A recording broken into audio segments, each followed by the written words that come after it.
The ideal fighter will always want to have a mix of all the martial arts, hence the name mixed martial arts. But that doesn't mean that each form or technique is as useful in a fight as the next. My boy Tony Ferg's Wing Chun isn't as deadly as Islam Makhachev's Sambo. But one of my favorite moves, and a move that nobody seems to use, is that of the oblique kick.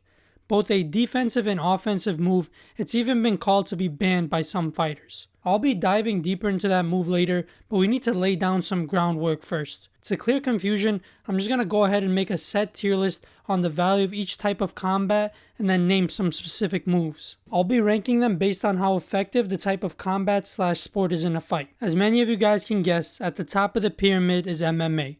It's the combination of pretty much every other combat sport. In a street fight with no rules, track and field is truly number one, but if that's not an option, then MMA is the best background to have. 99% of the time though, it's never worth it to get into a street or bar fight. There's just too many unpredictable events and dangerous surroundings. There could be multiple attackers, weapons, or dirty moves like an eye poke. Looking at you, John Jones. Add in that you could literally die by taking a bad hit on an edge of a counter or a concrete floor. It's just not worth it. Plus, you never know who the hell you're fighting. That overweight country hillbilly looking dude could be Roy Nelson for all you know. The last place you want to be is face to face with an MMA pro. The average Joe does not realize just how quick some of these guys will end you. Yeah, puncher's chance, but I doubt you'll be thinking that when some of these guys have your back and you're starting to see black. Moral of the story, try to avoid street fights. Unless they said something about your mama. In that case, go for it. Next up after MMA, the best base is wrestling / sambo / judo / any damn grappling that is not jujitsu. I couldn't rank jujitsu on the same level as the rest because the other forms are just superior. Most of the times when a wrestler goes up against a jiu-jitsu guy, the wrestler will come out on top. Think Burns versus Usman or Islam versus Oliveira. Jiu-jitsu is pretty much useless if you can't get to the ground, and the wrestler is normally the guy who dictates if the fight will be on the feet or on the ground. That being said, there is no better base than sambo or a grappling sport. The most dominant fighters in history will more than likely have some grappling background. Think about it. GSP, Jones, DJ, Kane, DC, Khabib, Fedor, the list goes on and on. You can't just get taken down and held there. You will lose. History has shown judges will favor takedowns and grappling dominance. I mean, just controlling your opponent will more than likely give you the win. Most times you don't even have to throw much. All you gotta do is lay on top of the guy. That should be enough. This doesn't stop the fans from booing you and saying the fight is boring though. I don't care if you're the most diehard of an MMA fan. Nobody, and I mean nobody, wants to watch two dudes laying on top of each other, breathing and sweating. Unless you're into that kind of thing, but I think there's better websites for that. Have you ever watched a jiu-jitsu match? That shit is horrendous. Just 30 minutes of two dudes rolling on the ground. There's a difference between just laying and praying or actually making the transitions to keep the guy down, throwing some offense via ground and pound, and threatening a submission. I'm all for some grappling in MMA, but when it gets to the ground, we need to see some type of action. Next up, boxing / Muay Thai / kickboxing / striking. If you can stay up on your feet, then that's when striking comes into play. Muay Thai and kickboxing are more versatile than boxing. Kickboxing has kicks, who would have thought, and Muay Thai has things like elbows, knees, and that almighty clinch. When it comes to striking in the UFC, if you don't have that God-given Ngannou power, then it's a numbers and combo game. Who can land more? The best strikers will have a mix of attacks. Throwing combos, leg kicks, and feints, it's kind of like a chess match, but instead of a board, it's an octagon.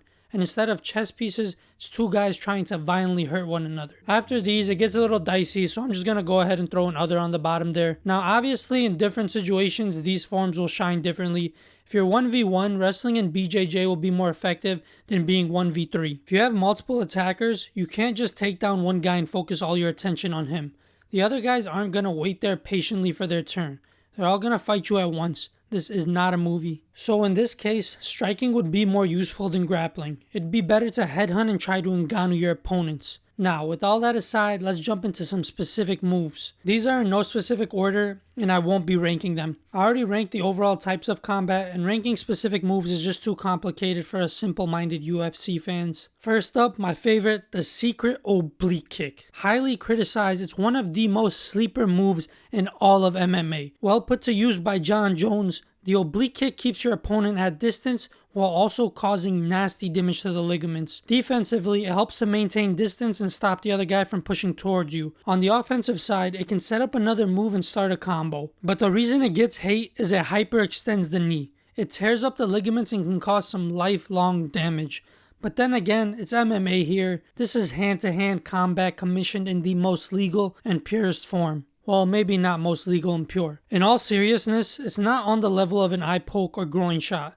If we're gonna ban the oblique kick, might as well start banning other shit like punching while we're at it. I'd like to see a lot more fighters use the kick actually. It's a quick and low kick, so the threat of a takedown from the opponent isn't as high. You can throw it from a distance and then quickly get back to southpaw or orthodox and just reset. I'm surprised the kick isn't used much. I mean, the last time I can remember someone putting it to use other than Jones was Khalil Roundtree, and he literally ended the fight using the move. The guy ended up having surgery and couldn't fight for a year. Roundtree moved to Thailand and came back as a certified bunny hopping Muay Thai specialist. Those ladyboys put Khalil to work. The old overhand right, whether it be after a wrestler's level change and fake takedown, during an all or nothing blitz, or a Mortal Kombat-esque finishing blow, the overhand right is an OG and true piece of art. I mean, come on, who can forget when Dan Hendo sent Bisping to the Shadow Realm with an overhand right?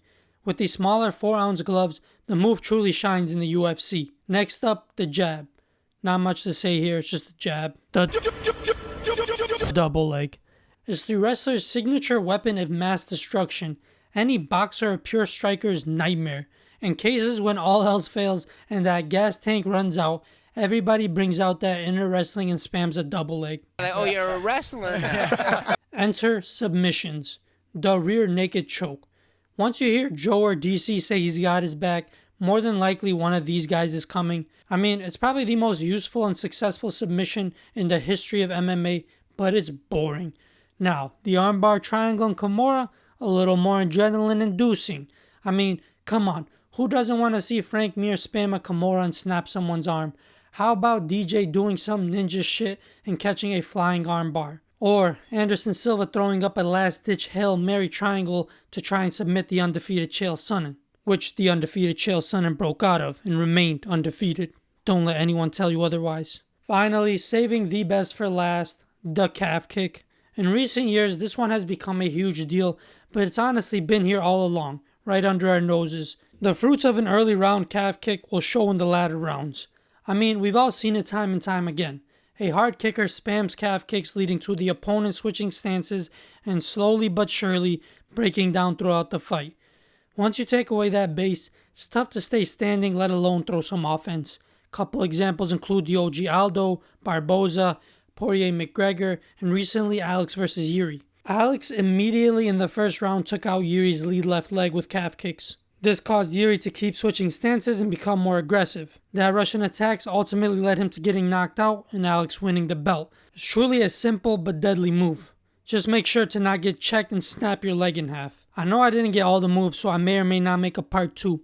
Let me know your top moves in the comments below.